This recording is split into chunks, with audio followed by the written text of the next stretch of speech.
Something that every guitarist is aware of is that scale boxes or shapes can feel like a prison when we're trying to come up with interesting lines, beautiful melodic ideas, and sound natural and relaxed. What if there was no box, no visual reference, nothing? Well, that's the world that singers live in, so it's always very useful to remember that if we want to play melodies that sing, we need to learn from the instrument that's been doing it forever, which is the voice. I've mentioned this a few times before, and today we'll take a look at this amazing vocal solo from Vilaseca. She's singing Chega de Saudade, which is a classic Bossa Nova song, and apart from the solo itself, it's pretty impressive how she actually learned the original lyrics in Portuguese, because most of the Bossa Nova songs that got famous internationally have had their lyrics adapted and rewritten for English, but she sang the original one, which is amazing. So there will be, of course, an extra degree of complexity here, because it's a Bossa Nova solo, it's not a pop or rock solo, so the phrasing tends to be very jazzy, because North American jazz heavily influenced Brazilian composers and the genre as a whole. So it's basically tropical jazz, so we can expect some tricky stuff, and it'll make it even more interesting. If this is your first time here, I'm Stip, I'm a Brazilian guitarist in Australia, 9 years into my guitar journey, went from self-taught to graduating from an International Music Academy,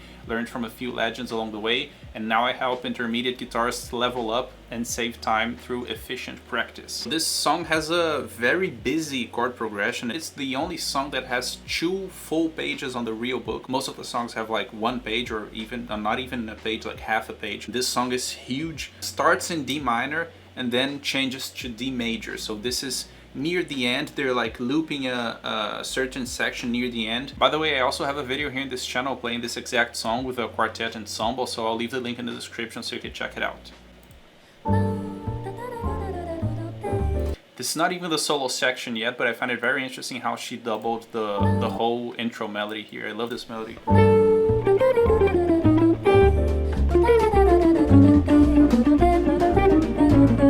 After, I think, the bass solo, she starts improvising her solo.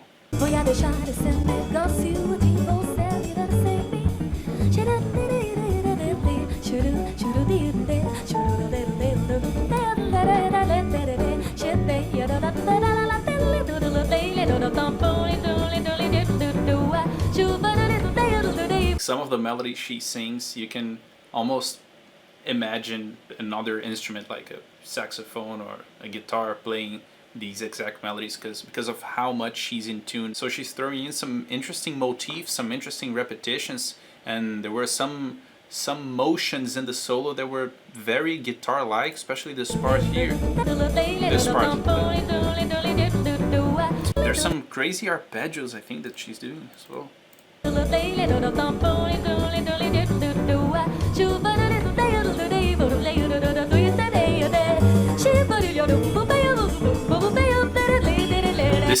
This is the best part so far. This sequence of arpeggios was crazy. Like, how can you do this with your voice that perfectly in tune?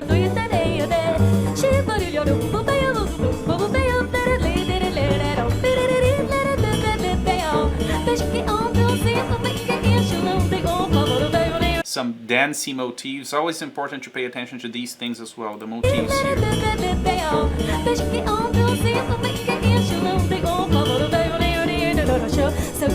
Yeah, this is amazing. Now, wish me luck, because I'm gonna spend like probably the next hour figuring all these things out, and with the magic of video production, I'll be back instantly and I will already be able to play the entire solo.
basically what's going on here is a sequence of 2-2-5 sequences, which are extremely common in this kind of music. So we have a 2-5 in the key of D minor, so we have an E minor 7 and an A7. Okay, and then there's a 2-5 back to this E minor. So there's an F sharp minor and then a B7. And this is the loop. So it's 2-5, 2-5 back to the first chord of that first 2-5. These harmonic cadences that hop around and then go back, very common in jazz and bossa nova. So it's E Dorian with a little chromatic here, so E Dorian being right, but there's a little chromatic here on.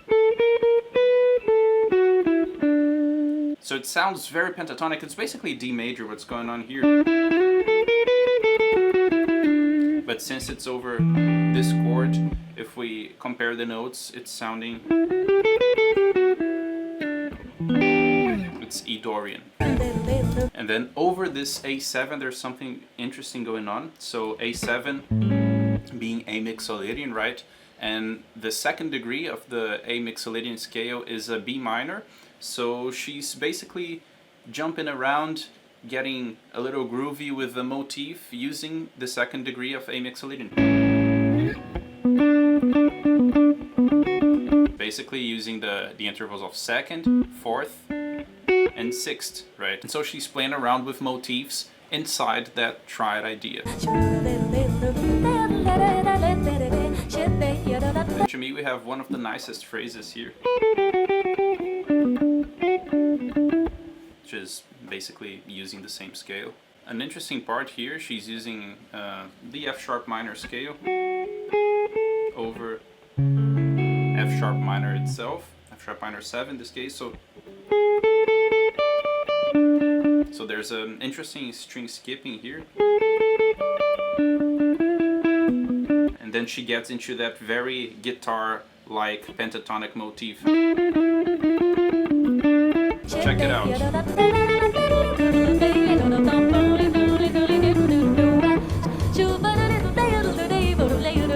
Now here there's something really interesting going on. So over this 2-5-1 back to E minor, she plays, and then she finishes this with that characteristic D major pentatonic. So here we have the 2-5-1 going back to E, right? And over this F sharp minor, she's hitting F sharp harmonic minor, so right.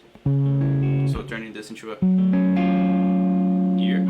And over this B7, very interesting mode used here. It turns this into a B Dorian sharp 4, which is an interesting mode.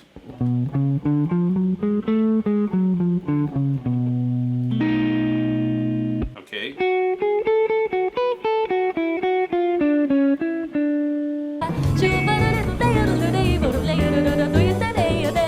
And now my absolute favorite part of the solo. This sequence of arpeggios is very cool. Let's see what's going on here.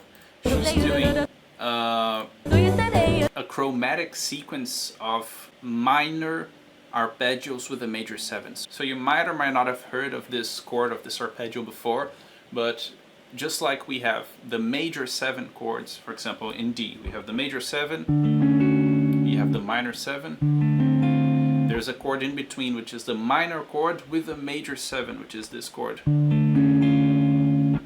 Some people call it the James Bond chord because it has this mystery, right? And what she's singing here is a chromatic sequence of 3 of those. So B flat, A flat. Check out the sound.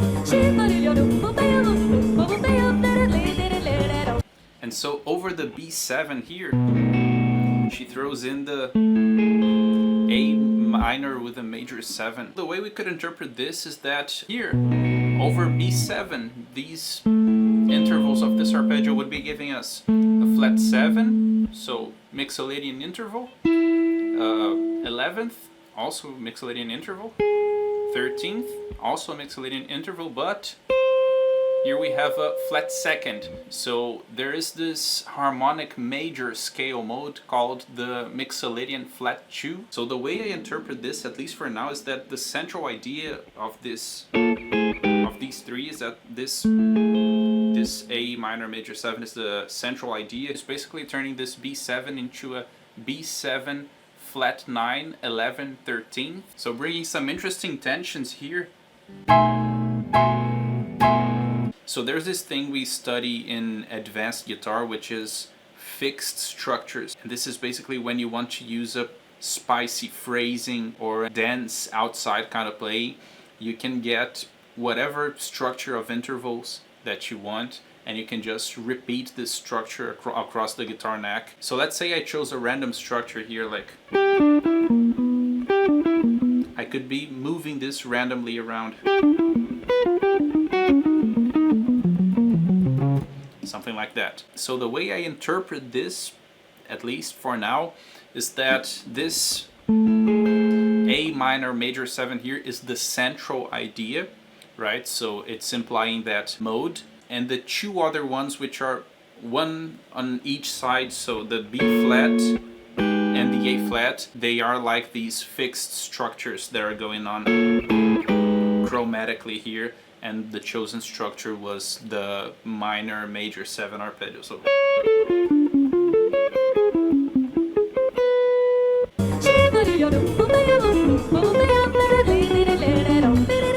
again, going back to that triad superimposition, there's something very interesting she's doing here. She's doing like a chromatic series of micro bends here.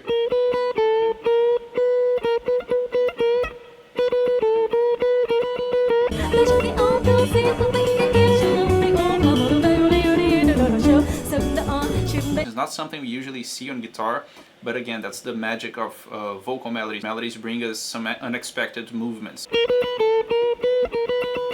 And that was done with very rich motifs as well.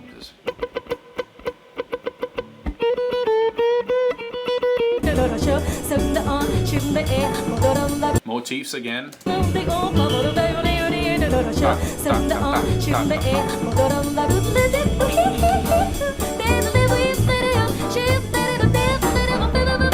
Another guitar-like part here, using some bends.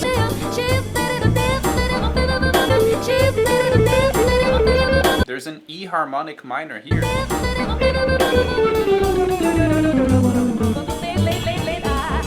Yeah, she's insanely good. So as I expected since the beginning, it's a very rich solo. There's a lot to learn from this. It's very good to see all these concepts that we study being applied and how great they sound in context. And I want to finish this video with an invitation for you. I was talking here about different scales, arpeggios, different tools we can use to solo, to improvise. And if at any moment here you felt a little bit lost, you didn't really understand what I was talking about, or maybe you've heard these things before but you have no idea how to actually find them on the fretboard and how to be conscious of where they are and how to use them, you can check out Melodic Mind Map, which is my course where I teach my whole system for visualizing the fretboard. So once you learn it, you'll be able to look at the guitar and you'll know where the scales, where the arpeggios are, how to connect these ideas, how to play fluently, and essentially achieve that freedom of being able to use these things in a relaxed manner. Do things like I just did here, which is to come across an amazing solo full of different information like this one and know what are these things and where they are located. And you'll also be getting access to live lessons with me.